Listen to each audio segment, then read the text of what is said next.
Ako nga pala si Gab, 26 years old, laking Maynila at may maayos na trabaho. Nagpunta ako sa probinsya ng mama ko sa Bicol para magbakasyon. Doon may nakilala akong isang babae. Ang kanyang pangalan ay si Ella. Si Ella ay 18 taong gulang, mabait, maganda at mahinhin.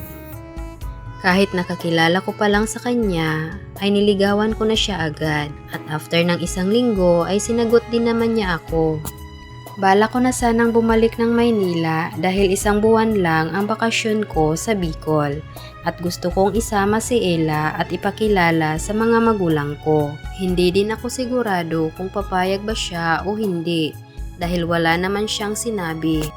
Pero 2 araw bago ako bumalik ng Maynila ay nakipagkita siya sa akin at nakapagdesisyon na siya na sumama sa akin. Hindi na daw niya kaya ang sitwasyon niya sa kanila. Ang nanay niya ay may polio at hindi nakakalakad.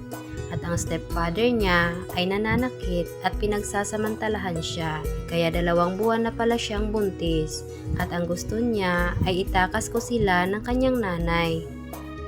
Hindi pa ako handa sa ganoon kalaki na responsibilidad at kaya ko niligawan si Ella dahil akala ko ay malinis siya at hindi kagaya ng ibang mga babae sa syudad. Hindi ko naman akalain na hindi na pala siya malinis at buntis pa.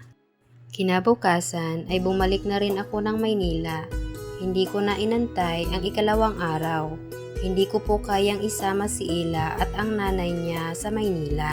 Mahal ko naman po siya, pero siguro takot ako sa ganoon kalaki na obligasyon at agad ko siyang binlock sa social media. Mali po ba ang naging desisyon ko? Nakokonsensya po kasi ako.